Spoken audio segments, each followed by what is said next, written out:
যিশু নামে সকলকে আরেকটি বার স্বাগত জানাই দ্য হাউস অফ গড চার্চের প্রত্যেককে। প্রভু যিশু আজকে আমাদের প্রত্যেককে এখানে যে আরাধনা করার সুযোগ দিয়েছেন, তার উদ্দেশ্য হচ্ছে তার গৌরব করা। আর তাই আজকে প্রভুর এই উপাসনা রবিবারে আমরা প্রত্যেকে একত্রিত হয়েছি। যে উপাসনা তো সকলে করি, কিন্তু চিত্তসঙ্গত মানে যেটা আমাদের মন দেহর যা ঈশ্বর উপাসনার জন্য প্রস্তুত থাকবে, সেইটা বিষয়ে আজকে আমাদের আলোচনা থাকবে। আমাদের পাঠ্য হচ্ছে 1 করন্থীয় 6 অধ্যায়ের 12 থেকে 20 পদ। তো সেখানে আমরা এই মাত্র যিনি পড়েছেন আমরা শুনেছি যে পত্র লেখা হয়েছিল তখনকার দিনে সেই করন্থীয় প্রদেশে যারা থাকতেন, তখনকার দিনের মণ্ডলীর বিশ্বাসীগণকে। তাই এই 1 থেকে 12 থেকে 6 অধ্যায়ের 1 করন্থীয় 20 পদ অবধি, যেখানে 12 পদ বলেছে যে দেখো সাধু পৌল সেই তখনকার দিনের করন্থীয়দের বলছেন যে দেখো সবকিছুই আমার পক্ষে বিধেয়, মানে সবকিছুই আমি করতে পারি খ্রিস্টীয় জীবনে, কিন্তু সেগুলো যে সবকিছু আমার জীবনে লাভ দেবে তা তো নয়। বরং আমি কোনো কিছুর কর্তৃত্বাধীন বা কোনো কিছু আমার জীবনকে যিশু ছাড়া কেউ নিয়ন্ত্রণ করবে না। তার উদাহরণ দিতে গিয়ে যেমন বলেছেন 1 করন্থীয় 6 অধ্যায় 13 পদে, খাদ্য উদর মানে আমাদের এই পেটের জন্য, আর উদর বা এই পেট খাদ্যের জন্য, কিন্তু একদিন ঈশ্বর সেটাকেও লোপ করবে, থাকবে না। কিন্তু এই দেহ যা খ্রিস্ট তার পবিত্র জীবন দিয়ে পৃথকীকরণ করেছে, পবিত্র করেছে, সেটা প্রভুর নিমিত্ত। আর তাই বলছে যে উদর এবং খাদ্যের যে সম্পর্ক সেটাও তো চিরদিন থাকবে না, কিন্তু প্রভু জন্য আমাদের এই দেহ, আর ওই প্রভু আমাদের এই দেহের জন্য অনন্তকালের জন্য। আর তাই আজকে আমরা যে বিষয়টা নিয়ে পড়ব এই সময়ে, তা হচ্ছে খ্রিস্টের অধিকার আমাদের দেহের ওপর, তার গৌরব করার জন্য। আবার বলি বিষয়টা যে খ্রিস্টের অধিকার আমার দেহের ওপর, খ্রিস্টের গৌরব করার জন্য। আসুন প্রার্থনায় তার কাছে নত হই। ধন্যবাদ প্রেমময় পিতা, মহান ঈশ্বর, পবিত্র পবিত্র পবিত্র তোমার নামে সমস্ত গৌরব হোক। ধন্যবাদ যে তুমি আমাদেরকে এই সময়টা দিয়েছ, বহুমূল্য এক জীবন দিয়েছ, তোমার পবিত্র বাক্য দিয়েছ। সেই বাক্য প্রভু তোমার পবিত্র আত্মা দ্বারা প্রতিটি হৃদয়কে প্রকাশ করো, তার সত্যকে জানাও, এবং তোমার দাসকে তোমার গৌরব করার জন্য যে আত্মা দিয়েছ, সেই আত্মা যাতে প্রকৃতই সেই তার অধীনে তোমার গৌরব প্রকাশ করতে পারে। প্রার্থনা যিশু নামে, আমিন। আজকে যে বিষয় খ্রিস্টের অধিকার আমাদের দেহের ওপর, তার গৌরব করার জন্য, সাধু পৌল 1 করন্থীয় 6, 12 আর 13 বলছে যে খ্রিস্ট জীবনে আমাদের অনেক কিছু স্বাধীনতা রয়েছে। কেন বলেছেন? কারণ তখনকার দিনে যে করন্থীয় প্রদেশে যেসব খ্রিস্ট বিশ্বাসী ছিল, যারা যিশুকে বিশ্বাস করেছিল, কিভাবে তারা বিশ্বাস করে নতুন জীবন পেয়েছিল, কেন তার এই চিঠি তাকে লিখতে হয়েছে? কারণ খ্রিস্টীয় জীবনটা যখন তারা পেয়েছে, সেই খ্রিস্টীয় জীবনে তারা যে আগে পাপের জীবনে ছিল, কারণ বাইবেল আমাদের প্রকৃত বলে এই পৃথিবীতে জাত, ধর্ম, জাতি, ভাষা নির্বিশেষে প্রতিটা মানুষ পাপ করেছে, আর সেই পাপের একটা মজুরি দিতে হয় মানুষের। বা শাস্তি আছে, তা হচ্ছে মৃত্যু।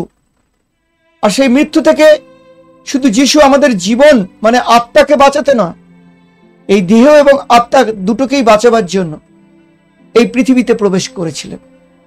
কিন্তু করিন্থীয়তে যেসব বিশ্বাসীরা ছিল, তারা আবার তাদের জীবনযাত্রা শুধু চার্চে আসা, শুধু বাইবেল পড়া, প্রার্থনাতেই নয়, যিশুর যে জীবন, খ্রিস্ট যে আমাদের জীবন দিয়েছে, তা কোনো ধর্মীয় বিধিনিষেধ মেনে আমরা পাইনি।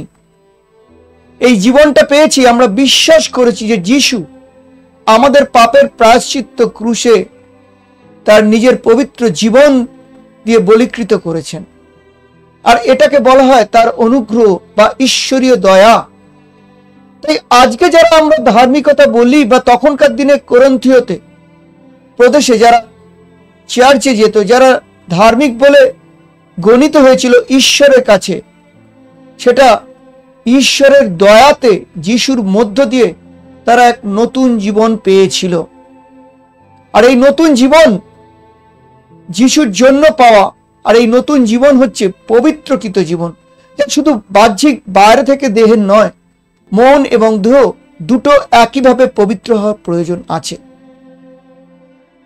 তাহলে পৌল এই প্রশ্নগুলো করেছেন কেন?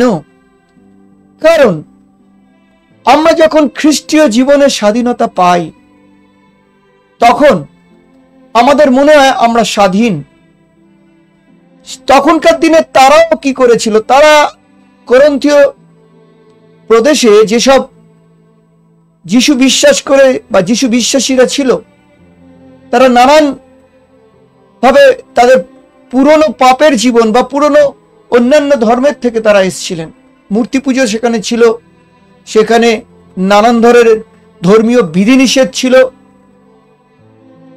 তাই সাধু পৌল তাদের জীবনটাকে দেখেছেন যে তারা আবার ওই ধর্মীয় নিয়ম মেনে একটা ধার্মিকতা হওয়ার চেষ্টা করছে, পবিত্র দেখানোর চেষ্টা করছে।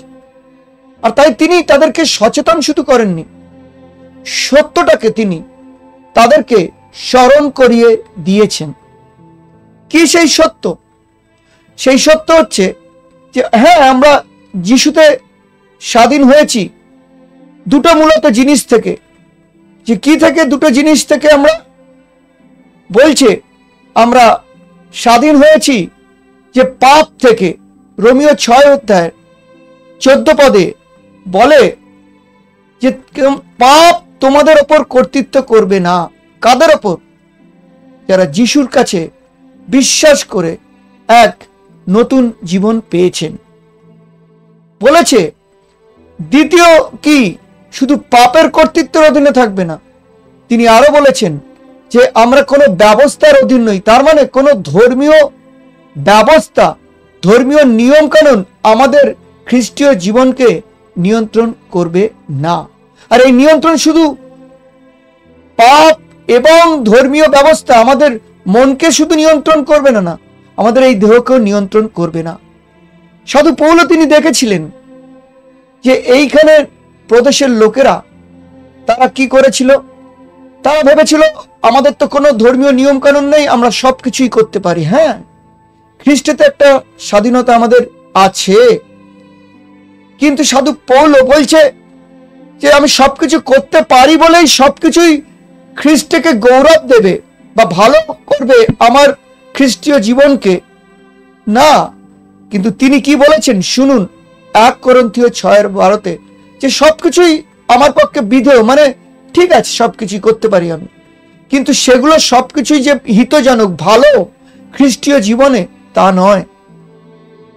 কিন্তু আমি কোনো কিছুর কর্তৃত্বহীন হইব না। তার মানে তিনি বলছেন যে আমার জীবনে কি খাবো কি খাবো না, কি ধর্মীয় নিয়ম পালন করব কি করব না, অথবা আমার পাপের নিজের ইচ্ছে আমার এই দেহের ওপর কর্তৃত্ব করবে না। আর তাই তিনি বলেছেন যে আমরা স্বাধীন, কিন্তু আমরা পাপের নিয়ন্ত্রণে থাকবো না। এই দেহতে আমরা কোন রকম ধর্মীয় নিয়ম কানুন এই দেহের মধ্যে আবার নতুন করে আমরা অ্যাপ্লাই করব না বা প্রযোজ্য করব না। আর তাই গালাতীয় 5:1 বলেছে এই দেহ ব্যভিচারের জন্য নয়, কারণ স্বাধীনতার নিমিত্ত জন্যই খ্রিস্ট আমাদিগকে স্বাধীন করেছে। অতএব তোমরা স্থির থাকো, দাসত্ব জ্বালিতে আর বদ্ধ হইও না। সাধু পৌল বলছেন দেখো আমরা স্বাধীন ঠিকই, আমরা খ্রিস্টীয় জীবনে ধর্মীয় নিয়ম কানুন করে কোনো নতুন এই ধার্মিক হইনি যে আমরা কোনো খ্রিস্ট মতে নিয়ম কানুন পালন করে ধার্মিক হয়েছি। সে দয়া করেছে, সে আমাদের মনোনীত করেছে, তার সেই পবিত্রকৃত জীবন আমরা বিশ্বাসের দ্বারা অনুগ্রহের মধ্য দিয়ে পেয়েছি। আর তাই তিনি বলেছেন যে যিশু আমাদের স্বাধীন করেছেন এই পাপের জীবন থেকে। পাপ আমাদের তাদের নিয়ন্ত্রণে রেখেছিল, যার জন্য আমরা মৃত্যুর অধীন ছিলাম। আর তাই গালাতীয় 5:2 তিনি বলেছেন যে দেখো তোমরা ধর্মীয় বিধিনিষেধ অনেক কিছু, তখনকার দিনের ইহুদি জাতির তকচ্ছেদ নিয়ম ছিল, তাই বলছে তোমরা যে ধর্মীয় নীতি পালন করো না কেন তা তোমাদের এই দেহকে পবিত্র করবে না।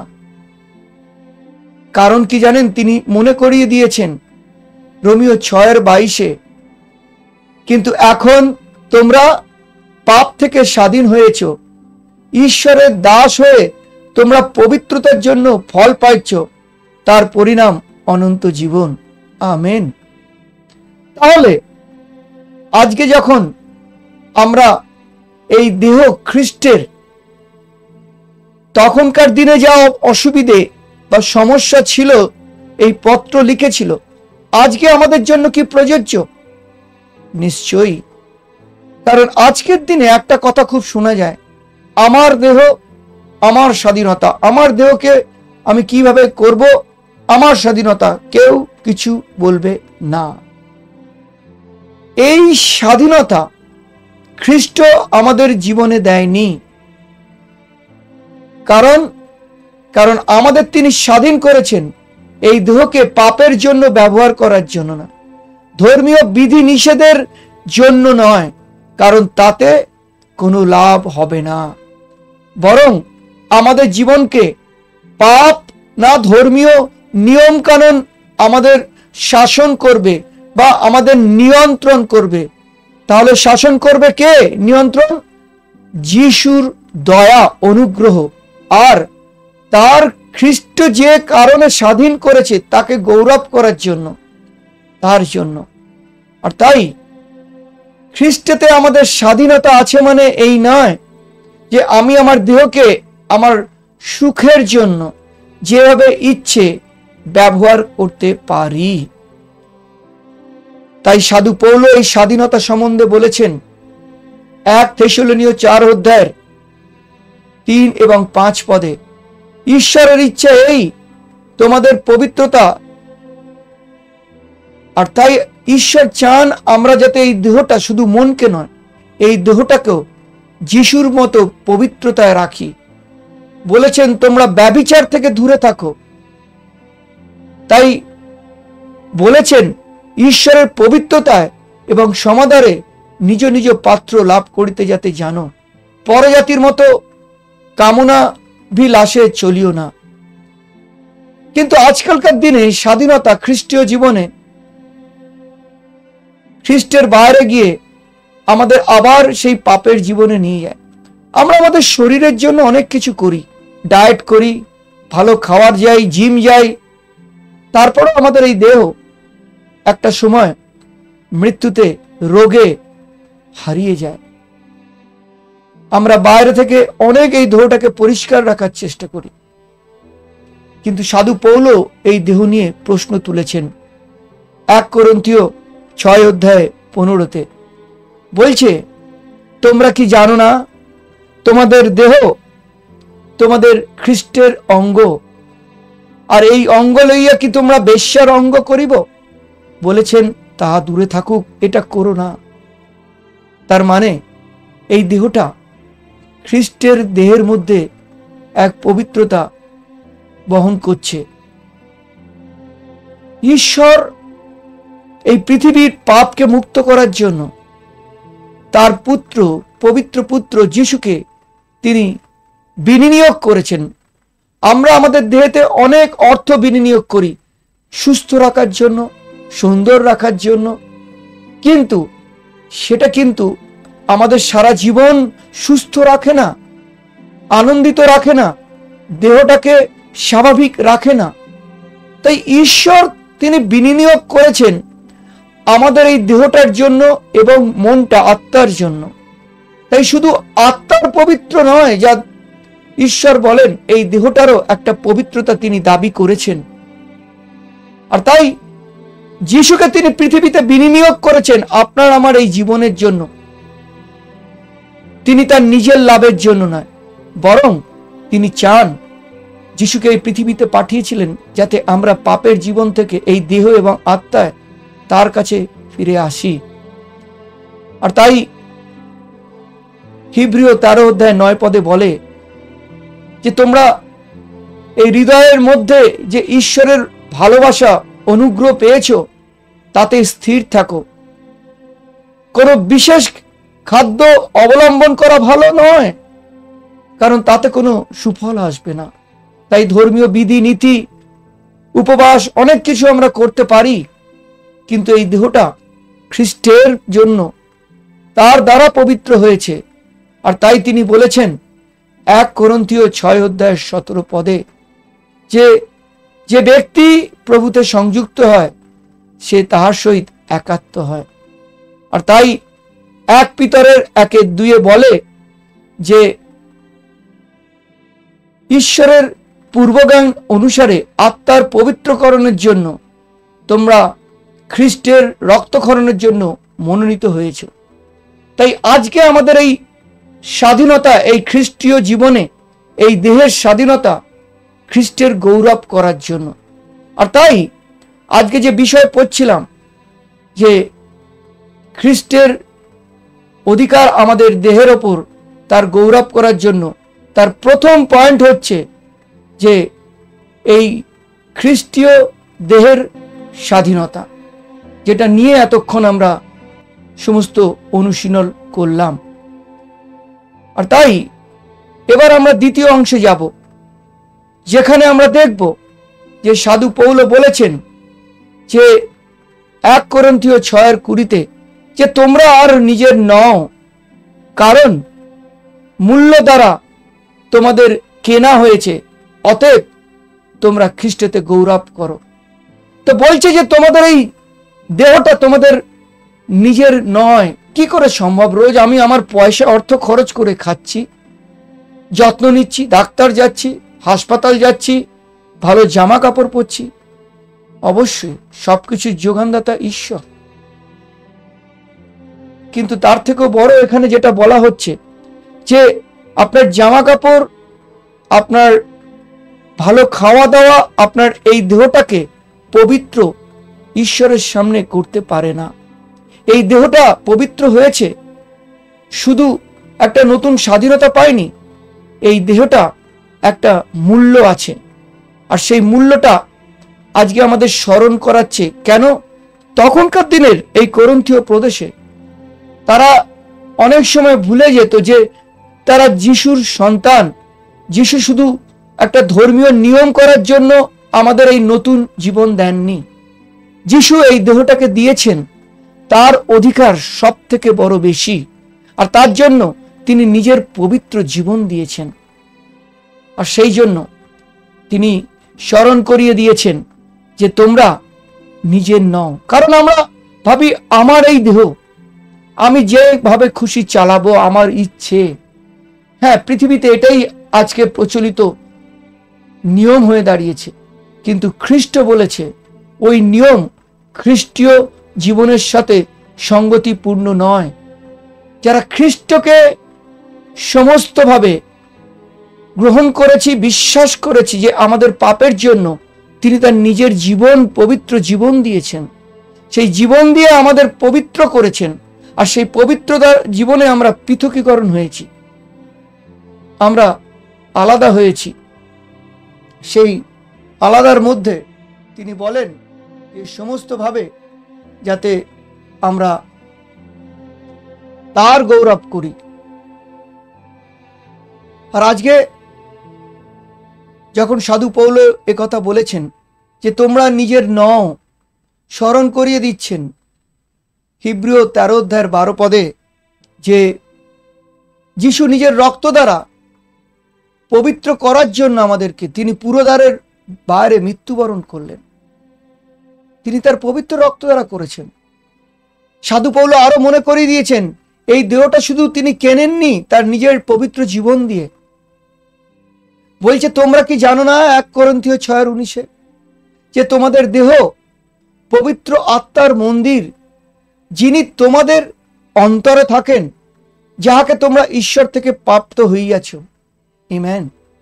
সাধু পৌল প্রশ্ন করছেন না, বরং আমাদের সচেতন করছেন যে দেখো তোমাদের এই দেহটাকে তোমরা অনেকভাবে ব্যবহার করো, কিন্তু এই দেহটার একটা প্রকৃত মূল্য রয়েছে। আর সেই মূল্য হচ্ছে যে তোমরা তোমাদের এই দেহ শুধু নিজেদের জন্য পাওনি, এই দেহের প্রতি ঈশ্বরের সমস্ত এক দাবি রয়েছে। সেই দাবি হচ্ছে যে তিনি আমাদের এই দেহটাকে তার জীবন দিয়ে পবিত্র করেছেন, তিনি তার নিজের জীবনের মূল্যটাকে দিয়েছেন। আর তাই আমাদের সাধু পৌল একটা 2 তিমথিও 2 অধ্যায় 20 পদে একটা সুন্দর পবিত্র সচেতন করার কথা শুনিয়েছেন। বলেছেন যে কোনো বৃহৎ বাটিতে মানে বাড়িতে কেবল স্বর্ণরূপের পাত্র নয়, কাঠের মৃত্তিকারও পাত্র থাকে, কতগুলো সমাদরের কতগুলো অনাদরের পাত্র। তিনি বলে দিয়েছেন যে একই বাড়িতে সোনা, রূপো, কাঠের, মাটির অনেক ধরনের বাসন ব্যবহার করা হয়। তাই সোনার বাসন যেভাবে সমাদর করা হয়, হয়তো মাটির বাসনকে সেভাবে সমাদর করা হয় না, কারণ মূল্য আলাদা। সোনার মূল্য আর মাটির মূল্য এক হতে পারে না। আর তাই প্রভুর জীবনে, প্রভুর কাছে যারা যিশুরকে বিশ্বাস করে পবিত্র জীবন পেয়েছি, সেই পবিত্র আত্মা শুধু ভেতরে নয়, সেই মন পবিত্র, এই দেহটাকেও পবিত্র ঈশ্বর চান, কারণ খ্রিস্টের অধিকার আছে এই দেহের ওপর। আমাদের দেহটা স্বর্ণ রূপের থেকেও অনেক বেশি দামি। তাই এই আমাদের দেহটা যদি সঠিকভাবে ঈশ্বরের পবিত্রভাবে ব্যবহৃত না হয়, তাহলে সেটা অনাদরের পাত্র হবে, সেটা কখনো সমাদরের পাত্র হবে না। আর তাই তো 2 তিমথিও 2 অধ্যায়ের 21 পদে সাধু পৌল মনে করিয়ে দিয়েছেন যে কেউ এই সকল থেকে নিজেকে সূচি করে তবে সে সমাদরের পাত্র, পবিত্রকৃত কার্যের উপযোগী। তার মানে ঈশ্বরকে যখন আমরা উপাসনা করব, সেটা শুধু আমাদের দেহটা পবিত্র হবে না, সেই দেহকে ঈশ্বরের যাতে গৌরব করা যায়, সমাদর যাতে পেতে পারে ঈশ্বরের কাছে এবং এই পৃথিবীর সমস্ত লোকের মাঝে, তবেই ঈশ্বর আমাদেরকে তার কার্যের স্বর্গরাজ্যের জন্য উপযোগী মনে করবেন। আর তিনি এই দেহটাকে যে তিনি মূল্য দিয়েছেন, তাই না, তা অনন্ত। আপনার আমার জীবনে অনেক কিছু মূল্যবান জিনিস আমরা কিনে আনি, তা চিরকাল রাখি না বা থাকেও না, কিন্তু প্রভু যিশু আমাদেরকে তার বহুমূল্য পবিত্র জীবন, ঈশ্বরীয় জীবন তিনি পবিত্র ক্রুশে সেই বলিদান করেছেন, যার মধ্য দিয়ে তিনি আমাদেরকে এক নতুন দেহ দিয়েছেন। যে দেহর বাইরেটা একই আছে, কিন্তু তার পবিত্র আত্মা আমাদেরকে সেই দেহকে চলার শক্তি দেন পবিত্রভাবে। কারণ ঈশ্বর বলেন আমি পবিত্র, তোমরাও পবিত্র হও।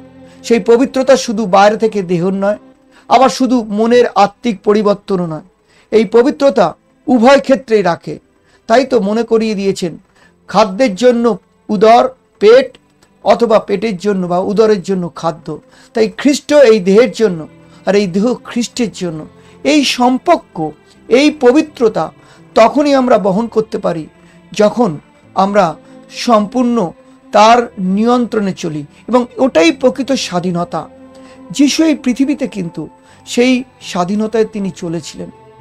তাই প্রথমে আমাদের আজকের যে বিষয় ছিল যে খ্রিস্টের অধিকার আমাদের এই দেহের ওপর তার গৌরব করার জন্য, সেখানে প্রথম পয়েন্ট পড়েছিলাম খ্রিস্টের এই দেহের স্বাধীনতা। আর এখন যেটা পড়লাম খ্রিস্টের এই দেহের মূল্য। এবার আমরা তৃতীয় অংশে যাব, যেখানে দেখব যে খ্রিস্টের এই দেহের স্বাধীনতা এবং এই দেহের মূল্য আমাদের কি ভবিষ্যৎ দিয়েছে। তাই তৃতীয় বিষয়, এই বিষয়ের তৃতীয় পয়েন্ট হবে যে আমাদের এই খ্রিস্টীয় দেহের ভবিষ্যৎ, আমাদের এই খ্রিস্টীয় দেহের ভবিষ্যৎ। কারণ যিশু বলেছেন যে 1 করন্থীয় 6:14 আর ঈশ্বর আপন পরাক্রমের দ্বারা প্রভুকে উঠিয়াছেন, আমাদিগকে উঠিয়াবেন। সাধু পৌল তখন চিঠি লিখেছিলেন যে দেখো, তোমাদের এই দেহটাকে শুধু নিজের ব্যক্তিগত আনন্দের জন্য, তোমার ইন্দ্রিয় সুখের জন্য শুধু ব্যবহার করো না, বরং ঈশ্বরকে খুশি করার জন্য, ঈশ্বরের সেই সমস্ত জীবনের পবিত্রতাকে মেনে চলার জন্য তোমার এই দেহকে করো। কারণ এই দেহকে যিশু শুধু পাপের জীবন এবং ধর্মীয় নিয়ম থেকে স্বাধীন করেননি, এবং তার পবিত্র জীবন দিয়ে একটা নতুন মূল্য যুক্ত করেননি, বরং তার একটা পূর্ণ অনন্ত ভবিষ্যৎ দিয়েছেন। সেই জন্যই বলেছেন যে তোমরা এই দেহটাকে শুধু এই পৃথিবীতেই আছি আর কালকে চলে যাব, হারিয়ে যাবে নয়। কারণ এই দেহটাকে পবিত্র কবরে দেয়া হবে। তার কারণ কি? কোনো ধর্মীয় নীতি মেনে কি পবিত্র কবরে খ্রিস্টীয় বিশ্বাসীদের দেওয়া নয়? না, খ্রিস্টীয় জীবনের সমস্ত অভিজ্ঞান দিয়ে খ্রিস্ট যেহেতু তিনি আমাদের পাপ থেকে বাঁচানোর জন্য ক্রুশকে তিনি বরণ করেননি, বরং সেই কবরে গিয়ে 3 দিন পর পুনরুত্থিত হয়েছেন। তাই তিনি আমাদের শুধু পাপের থেকে মুক্ত করেননি, সেই পাপ মুক্ত জীবনে চলার যে স্বাধীনতা, এক মুক্ত অনন্ত জীবন দিয়েছেন পবিত্র। সেই পবিত্র জীবন আগামী দিনে আমাদের এক ঈশ্বরীয় দেহতে আনবেন। আর তাই এই দেহকে তিনি তার সমস্ত পবিত্রতায় প্রস্তুত করতে বলেছেন।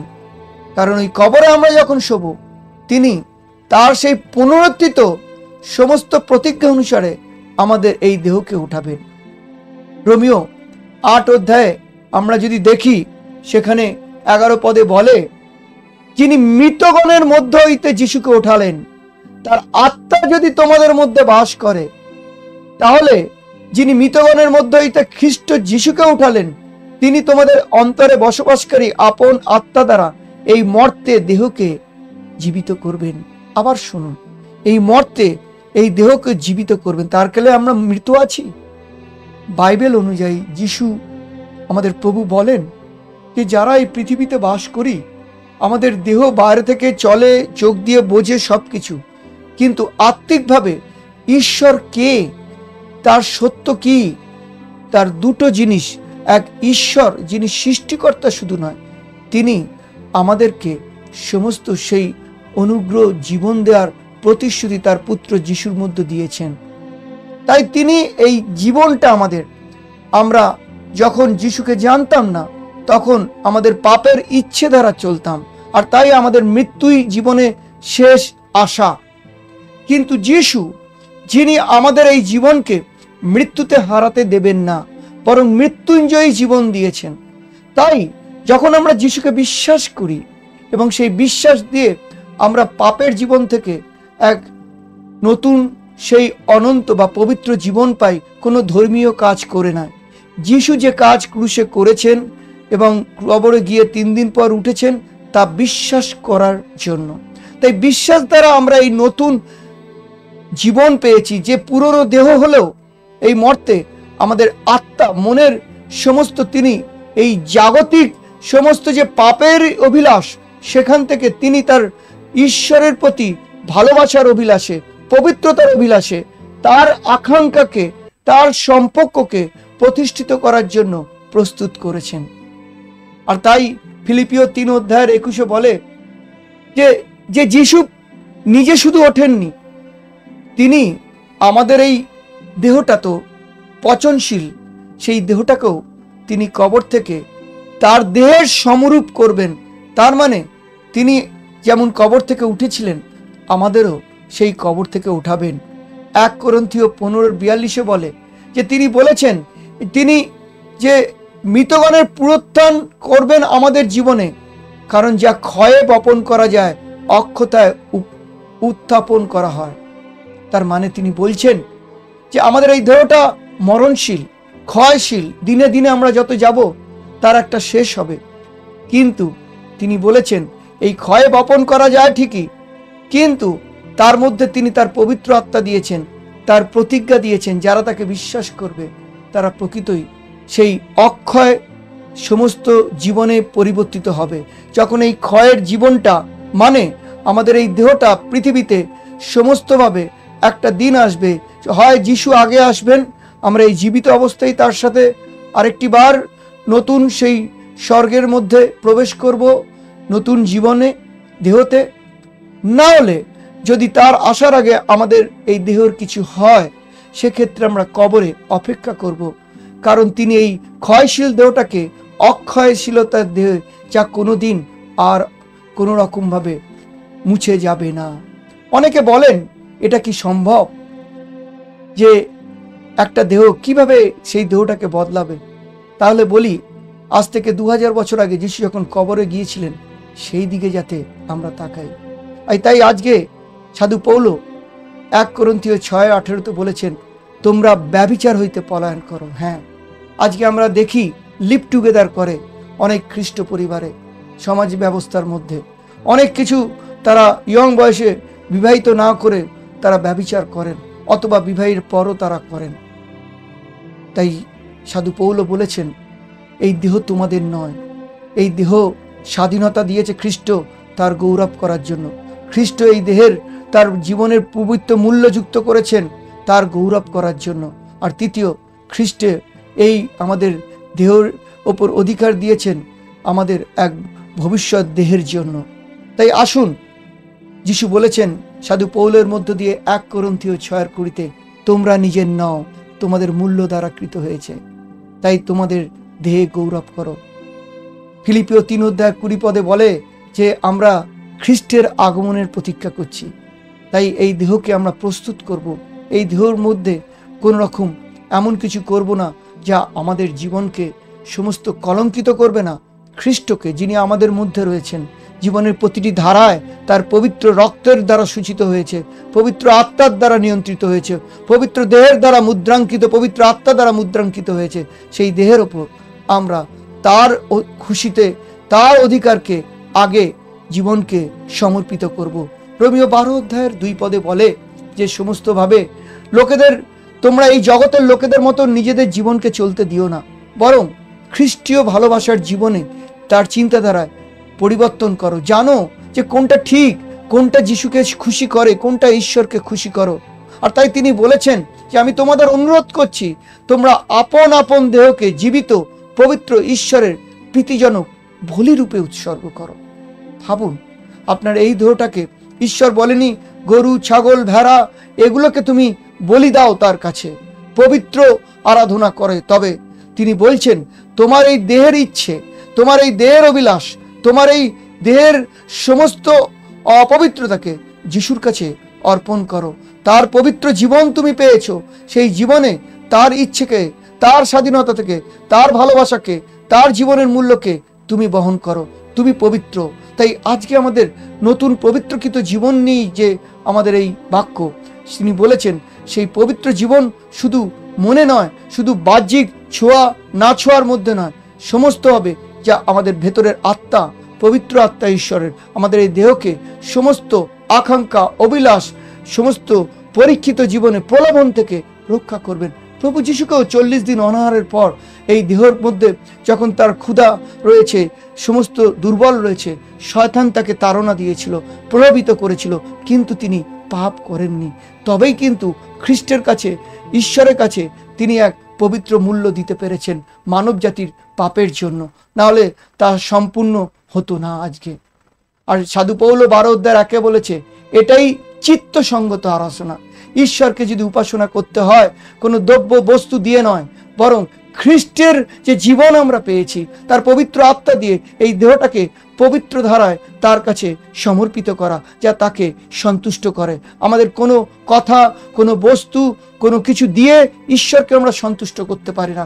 প্রকৃত পুজো বা উপাসনা সেটা হতে পারে না, প্রকৃত আরাধনা সেটা হতে পারে না। প্রকৃত আরাধনা হয় যখন আমরা তার পবিত্র স্বাধীনতায় তার সমস্ত এই দেহকে ব্যবহার করি, যখন তার পবিত্র সমস্ত এই দেহকে আমরা এক মূল্যযুক্ত তার জীবনকে বহন করি, যখন আমরা জানি যে এই পবিত্র দেহের খ্রিস্টের অধিকার রয়েছে, কারণ এই পবিত্র দেহের একটা ভবিষ্যৎ আছে। আর তাই তিনি বলেছেন 14, আমরা যদি দেখি রোমীয় 14:17 বলছেন, ঈশ্বরের রাজ্য ভোজন পান নয়, খাওয়া দাওয়া নয়, কিন্তু ধার্মিকতা, শান্তি, পবিত্র আনন্দ। হ্যাঁ, আপনার এই দেহটাকে শুধু খাওয়া দাওয়া, আজকে আছি কালকে চলে যাব নয়। যারা যিশুকে জেনেছি বা যারা জানেনি এখনো, তাদের জন্য যিশু আর একটা নতুন দুয়ার খুলে দেয়। যে যারা ভাবেন এইখানে খাবো, এইখানেই জীর্ণ হয়ে দেহ শেষ, আর কোনো নেই। যে মা 10 মাস 10 দিন গর্ভে ধারণ করে কোনো চান না তার সন্তান পৃথিবী থেকে হারিয়ে যাক, তেমনি আমাদের ঈশ্বর পিতা যিনি আমাদের সৃষ্টি করেছেন, তিনি কি করে তার সেরা সৃষ্টিকে চাইবেন যে এরা সব তলিয়ে যাক, হারিয়ে যাক? তিনি চান আমরা পাপ থেকে ফিরে আসি, তিনি চান তার সাথে সহভাগিতা করি, তিনি চান আমরা তার সত্যকে জানি এবং আমরা পাপের থেকে মন ফেরাই, আমাদের এই দেহ আত্মাকে তার অভিলাষে, পূর্ণতার, পবিত্রতায় এবং সত্যের শান্তিতে সেই আনন্দের সহভাগিতা করি।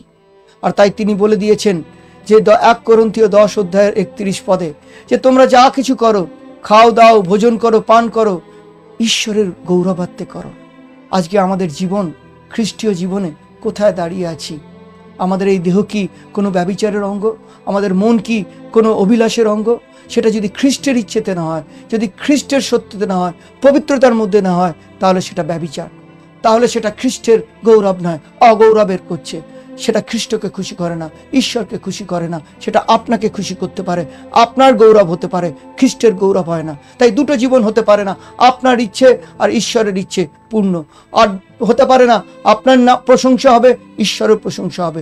হয় আপনার জীবন ঈশ্বরের কাছে সমর্পিত হবে, তার ইচ্ছেই চলবে এবং তার গৌরব করবে, না হলে উল্টোটা হবে। আর তাই বলেছেন তিনি, আমাদের এখানে যদি পড়ি যে আমাদের এই জীবন নিজের স্বার্থের জন্য নয়, নিজের উদ্দেশ্যের জন্য নয়, নিজের গৌরবের জন্য নয়, বরং তার উপকারের জন্য, তার উদ্দেশ্যের জন্য, তার গৌরবের জন্য। কারণ খ্রিস্টের অধিকার আমাদের দেহের ওপর, খ্রিস্টের গৌরব করার জন্য। প্রভু আপনাদের আশীর্বাদ যুক্ত করুক। জয় যিশু, ইম্যানুয়েল। ধন্যবাদ সকলকে। সুস্থ থাকবেন, প্রভুতে থাকবেন। দয়াময় প্রভু যিশু আপনাদের মঙ্গল করুন। আমিন।